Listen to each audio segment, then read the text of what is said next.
Olá, bem-vindo ao nosso estudo diário da Escola Sabatina, oferecido pela editora adventista Sá Feliz e a Igreja do UNASP São Paulo.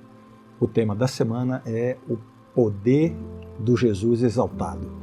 O verso para memorizar da semana é Efésios 1, 19 e 20, que diz assim: Qual é a suprema grandeza do seu poder sobre nós, os que cremos, segundo a eficácia da força do seu poder. Ele exerceu esse poder em Cristo, e ressuscitando-o dentre os mortos e fazendo-o sentar à sua direita nas regiões celestiais. Hoje nós vivemos numa sociedade obcecada pelo poder. Nossa cultura valoriza a força, a velocidade, a eficácia. Olhe, por exemplo, para os carros exóticos extremamente potentes que são objeto de admiração e desejo para muitas pessoas. Este desejo por mais potência, mais velocidade, mais força, é um reflexo de nossa tendência humana de sempre buscar mais, de se maravilhar com o poder. No entanto, o apóstolo Paulo, na carta aos Efésios, nos convida a olhar para um poder muito maior, muito mais impressionante e transformador. Ele fala de a suprema grandeza do seu poder sobre nós, os que cremos, segundo a eficácia da força do seu poder. Esse poder não é medido em cavalos-força, não é medido através de motores potentes ou conquistas humanas. Não é o poder que vemos expresso no mundo à nossa volta. Eu quero que você se imagine por um momento vivendo na cidade de Éfeso, cercado por múltiplas divindades pagãs e diferentes tipos de poder. E então você ouve Paulo falando sobre o poder diferente. Um poder que não se mede em termos humanos, mas em termos divinos. Esse poder que ressuscitou Jesus dos mortos, e o exaltou acima de todos, está disponível para você. E mais, esse poder pode transformar a sua vida. Talvez você esteja passando por lutas ou enfrentando fraquezas, sentindo-se impotente ou desamparado. Eu quero encorajar você hoje a buscar esse poder, o poder de Deus. Este é o poder que traz esperança aonde parece não haver, que traz luz na escuridão, que muda circunstâncias e que transforma vidas. Então eu convido você a refletir sobre isso. Você está buscando, experimentando o poder de Deus em sua vida? Você está permitindo que esse poder divino transforme as suas lutas em vitórias, suas fraquezas em forças, sua morte em vida? Passe um tempo hoje meditando sobre essa verdade transformadora e permita que o poder de Deus, o mesmo que ressuscitou Jesus dos mortos e o exaltou, opere também em sua vida. É isso que Deus quer para você e é isso que nós, como crentes cristãos, devemos buscar. Esta semana vamos conhecer mais esse poder e eu tenho certeza que será uma bênção para nós o estudo dessa lição. Olá, novamente. Nossa jornada através do livro de Efésios nos traz hoje para um tema muito especial, a oração. E como uma referência para nós, temos o exemplo de alguém que orava de forma muito devotada, o próprio apóstolo Paulo. Ele nos mostra que a oração não é simplesmente um complemento ao discipulado, mas uma tarefa central da fé cristã. Veja o que Paulo escreveu aos crentes em Éfeso, e essas suas palavras ecoam até nós hoje. Ele disse que não cessa de dar graças por vocês, mencionando-os nas minhas orações, Efésios 1,16. Imagine isso por um momento. Aqui está um homem cuja influência abrangia comunidades e cidades inteiras, que se ajoelhava para orar constantemente pelos outros. O coração de Paulo estava cheio de gratidão por essas pessoas e ele trazia isso a Deus em oração. Mas você deve estar se perguntando, o que significa orar sem cessar? Como Paulo orienta em 1 Tessalonicenses 5,17. Isso significa que devemos passar o tempo todo ajoelhado, orando? É claro que não é isso exatamente. O coração da oração constante é uma atitude de abertura para a presença e o poder de Deus em nossa vida, uma prontidão para trazer as questões da vida diante dele e uma disposição para buscar o conselho divino em todas as reviravoltas da vida. Há uma beleza em reconhecer a oração como a linguagem original da gratidão. Quando nós oramos, somos convidados a refletir sobre as bênçãos de Deus, a buscar a sua presença nas circunstâncias desafiadoras da vida e a louvá-lo por sua ação transformadora em nossa vida. Oração e ação de graças se entrelaçam de uma maneira maravilhosa, cada uma fortalecendo a outra. E o que isso significa para você aqui e agora? Que tal considerar o seu próprio ministério de oração? A oração é algo que você pratica regularmente ou é algo que acontece quando você tem um tempo de folga, um tempo livre? Você já agradeceu a Deus pelos outros, mencionando as pessoas em suas orações? Eu convido você a refletir sobre essas perguntas hoje, né, e veja a oração como, não como um complemento à sua fé, mas como um pilar central dela. Reconheça em cada momento uma oportunidade para agradecer a Deus, para buscar a sua orientação e para experimentar o seu poder transformador. E nunca se esqueça, a oração é a chave do louvor e da ação de graças. Então, que tal começar agora? Tome um momento agora mesmo para agradecer a Deus por algo ou por alguém em sua vida. Abra o seu coração na presença de Deus e sinta o poder transformador da oração em ação na sua própria vida. Bem-vindo à lição de segunda-feira. Hoje vamos nos aprofundar nas orações de Paulo aos Efésios. No coração dessas orações encontramos um pedido essencial que Paulo fez a Deus. Efésios 1, 16 e 17, que diz: "Não cesso de dar graças por vocês, mencionando-os nas minhas orações. Peço ao Deus de nosso Senhor Jesus Cristo, Pai da Glória, que conceda a vocês espírito de sabedoria e de revelação no pleno conhecimento dele." Vamos focar em 3 elementos-chave dessas orações. Primeiro, Paulo orou para que os crentes soubessem qual era a esperança da vocação deles. Efésios 1, 18. Isso significa que ele orou para que eles reconhecessem as ações salvadoras de Deus em sua vida e o glorioso futuro que ele havia planejado para eles. Paulo queria que eles compreendessem plenamente o propósito que Deus tinha para a vida deles. Em segundo lugar, Paulo orou para que os crentes entendessem a riqueza da glória da sua herança nos santos. Neste ponto, Paulo traz à luz a bela noção do Antigo Testamento de que nós, os crentes, somos a herança de Deus. Ele queria que entendessem que eles não somente possuíam uma herança de Deus, mas que eles mesmos eram uma herança preciosa para Deus. É uma visão transformadora entender o nosso valor aos olhos de Deus. E, finalmente, Paulo orou para que eles reconhecessem a suprema grandeza do seu poder sobre nós, os que cremos. Efésios 1, 19. Ele imaginou o Espírito Santo trazendo uma nova compreensão da imensidão do poder de Deus e efetivando-o na experiência dos crentes. Aqui Paulo reforça o tema dessa semana sobre o poder do Jesus exaltado. Em todas essas orações, Paulo deseja que essas pessoas, e por extensão todos nós até hoje, experimentemos por nós mesmos o que nos foi dado através de Jesus. Então, eu quero convidar você a fazer uma reflexão importante hoje. Você entende a sua vocação em Cristo? Você reconhece a riqueza da sua herança como filho de Deus? Você está aberto para experimentar a imensidão do poder de Deus em sua vida? Reflita sobre essas perguntas e peça a Deus sabedoria e revelação para que você possa entender e viver plenamente a sua identidade em Cristo.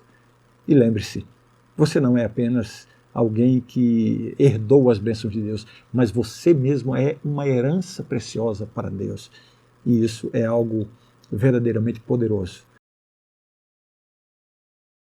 Olá, tudo bem? Hoje nós vamos explorar mais profundamente a magnitude do poder de Deus, conforme expresso na ressurreição e exaltação de Jesus. Um poder que está disponível para todos nós que cremos. Em Efésios 1, 20 a 23, Paulo nos convida a contemplar a vastidão desse poder, e eu sugiro que você leia atentamente essa passagem. Ele começa destacando 2 eventos cruciais na história da salvação. Primeiro, a ressurreição de Jesus, e segundo, a exaltação de Jesus ao trono do universo. A ressurreição de Jesus é uma verdade inegociável da fé cristã, conforme Paulo afirma em 1 Coríntios 15, 14 e 17. É essa ressurreição que nos permite esperar pela nossa própria ressurreição para a vida eterna na volta de Jesus. Isso está em 1 Coríntios 15, versos 20 a 23. A ressurreição de Jesus é a garantia de que todas as bênçãos do Evangelho, serão concedidas, inclusive a presença do Espírito Santo. A referência de Paulo a Cristo sentado à direita de Deus, Efésios 1:20, é uma alusão ao Salmo 110:1, que é o versículo do Antigo Testamento mais citado no Novo Testamento. Este é um vínculo poderoso entre os dois testamentos, reforçando a continuidade do plano da salvação de Deus. Em Efésios, Paulo se concentra fortemente na exaltação de Cristo. Os crentes estão assentados nas regiões celestiais com Cristo, Efésios 2:6, uma promessa de nossa união com Ele e nossa participação em sua vitória. Agora, aqui está uma nuance teológica interessante que precisa ser destacada. Em Efésios 4, 8 a 11, Paulo nos adverte para não nos apegarmos a uma imagem meramente estática de Cristo no trono. Em vez disso, ele apresenta a imagem dinâmica do Novo Testamento, do Cristo exaltado que avança por meio do seu Espírito em todo o mundo, dominando e conquistando. Aqui está uma aplicação prática para nós em tudo isso. O poder que ressuscitou e exaltou Jesus está disponível para nós hoje. Pense nas áreas de sua vida onde você precisa desse poder transformador. Pode ser um vício do qual você está lutando para se libertar, pode ser um relacionamento quebrado que precisa de cura, ou pode ser um desafio que parece impossível de superar. Eu quero motivar você a reivindicar esse poder em sua vida hoje. Lembre-se que o mesmo poder que ressuscitou Jesus dos mortos e o exaltou está disponível para você. Peça a Deus para ajudá-lo a viver nesta realidade transformadora. Olá, na lição de hoje, quarta-feira, nós vamos focar em um aspecto particularmente poderoso da mensagem de Paulo, a soberania de Jesus. Paulo enfatiza que Jesus, exaltado e assentado com o Pai no trono do universo, está muito acima de todos os poderes e autoridades. Isso está em Efésios 1:21. Isso é particularmente importante, considerando o contexto em que Paulo está escrevendo. Éfeso, um centro de artes mágicas do seu tempo. Naquela cultura havia uma constante preocupação com o mundo espiritual e os seus efeitos sobre a vida das pessoas, com muitas pessoas tentando manipular os espíritos para os seus próprios interesses através de encantamentos e amuletos. Em meio a essa realidade, o apóstolo Paulo apresenta uma verdade poderosa. Cristo está muito acima de todo governo e autoridade, poder e domínio. Não há necessidade de temer ou tentar manipular esses poderes, porque Cristo reina supremo sobre todos eles. Paulo vai ainda mais longe, e afirma que essa supremacia de Cristo se estende a todo nome que se possa mencionar. Efésios 1:21. Em outras palavras, não há entidade, seja física ou espiritual, que esteja além do controle de Deus. Mas a soberania de Cristo não é limitada apenas ao presente. Paulo assegura que a supremacia de Jesus se estende além do tempo, aplicando-se não somente no presente século, mas também no século vindouro. Assim, a supremacia de Jesus é atemporal. Ela era verdadeira no passado, é verdadeira no presente e continuará sendo verdadeira no futuro. Agora, trazendo isso para a nossa vida, para o seu contexto pessoal, você tem medos ou preocupações? Você sente que está enfrentando batalhas espirituais? Se essa é a sua experiência, a mensagem de hoje é especialmente relevante para você. Jesus, o Rei soberano, está muito acima de qualquer poder ou autoridade. Ele tem controle total e absoluto sobre qualquer força ou circunstância que você possa estar enfrentando. Portanto, confie nele, sabendo que ele tem o poder de superar qualquer coisa que possa estar ameaçando o seu bem-estar espiritual.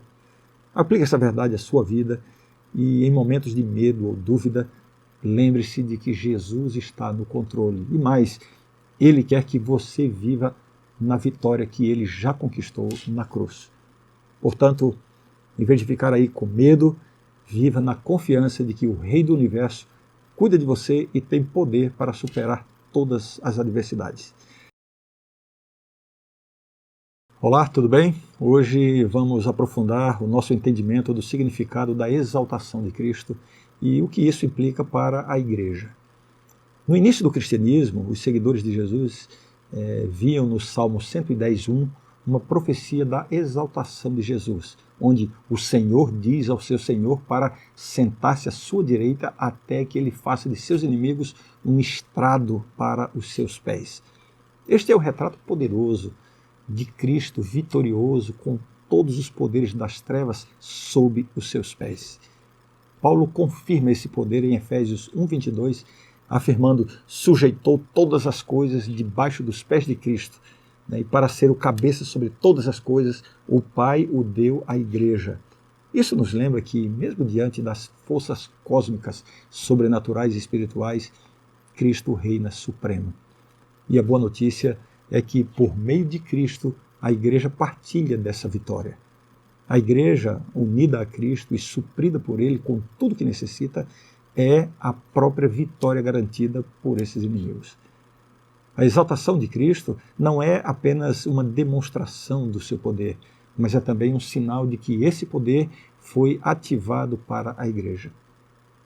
Mas como experimentamos esse poder de Deus em nossa vida? Como conhecemos o Cristo exaltado? Paulo não oferece estratégias específicas para isso, mas o contexto da oração nos dá uma pista. Através da oração, da celebração na presença de Deus, do poder divino revelado em Cristo, podemos começar a vivenciar esse poder em nossa vida individualmente. Assim, o convite de hoje é que você reconheça e celebre o poder de Deus revelado em Cristo na sua vida. Reconheça que a vitória já foi conquistada por Cristo, e que, como membro do corpo de Cristo, a igreja, você partilha dessa vitória. Em momentos de luta, lembre-se de que todos os poderes estão sob os pés de Cristo e, através dele, você tem acesso a esse poder transformador. Finalmente, eu convido que você faça da oração uma parte central da sua vida. Converse com Deus, exalte o poder de Cristo e peça que esse poder atue diretamente na sua vida. Lembre-se de que, através da oração, podemos nos conectar de maneira profunda com Deus e experimentar o poder de Cristo exaltado em nossa vida. Que Deus lhe dê essa experiência hoje e sempre. Hoje eu quero fazer um apanhado geral de tudo o que estudamos durante essa semana. No comecinho nós vimos que estamos vivendo em um mundo onde o poder é idolatrado e glorificado. Nosso coração se deslumbra com a força, a velocidade, a eficácia. É um desejo humano inato de estar constantemente em busca de mais. Mas o apóstolo Paulo, em sua carta aos Efésios, nos desafia a contemplar um poder que vai além de tudo que podemos imaginar ou experimentar no plano terrestre. Este poder supremo não é medido em cavalos de potência, nem obtido através de conquistas mundanas. É o poder que ressuscitou Jesus dos mortos e o colocou à direita do Pai nas regiões celestes. Este é o poder divino que está disponível para cada um de nós e que tem a capacidade de transformar a nossa vida. Esse poder divino é capaz de transformar suas fraquezas em forças, as suas derrotas em vitórias, a sua morte em vida. Em seguida, estudamos sobre a importância da oração e ações de graças. A oração não é apenas uma tarefa secundária em nossa caminhada de fé. Ela é parte integral e central de nossa vida cristã. Vimos também a necessidade de entendermos a nossa vocação em Cristo, reconhecermos a riqueza de nossa herança como filhos de Deus e nos abrirmos para experimentar o imenso poder de Deus em nossa vida. Somos chamados a não apenas receber as bênçãos de Deus, mas a entender que somos uma herança preciosa para Ele. A contemplação do poder de Deus não termina com a ressurreição e exaltação de Jesus. Este poder está disponível para todos nós. Não importa quão grande seja o desafio que você enfrenta na vida, ou quão impossível pareça a situação, o poder que ressuscitou e exaltou a Jesus também pode operar em sua vida. Paulo enfatiza ainda mais que Cristo está acima de todos os poderes e autoridades. Nada nem ninguém, seja no reino físico ou espiritual, está além do controle de Jesus. O seu domínio não é apenas atemporal, é também absoluto. Portanto, não importa quais batalhas espirituais você possa estar enfrentando, lembre-se sempre de que Jesus tem autoridade sobre todas as coisas. Ele tem o poder de vencer qualquer coisa que possa ameaçar o seu bem-estar espiritual. Finalmente, a exaltação de Jesus tem implicações significativas para a igreja. Como corpo de Cristo, somos chamados a refletir e participar do seu poder e de sua autoridade. Estamos unidos a Ele em sua vitória sobre a morte e compartilhamos do seu trono celeste. Portanto, seja corajoso, não tenha medo. Você tem acesso ao poder que levantou Jesus dos mortos. Não importa quão grandes sejam os seus desafios, você tem o poder de Deus ao seu lado. Por aqui terminamos a nossa lição desta semana e a gente se encontra amanhã para iniciarmos mais uma semana de estudo da lição da Escola Sabatina. Um grande abraço, até amanhã.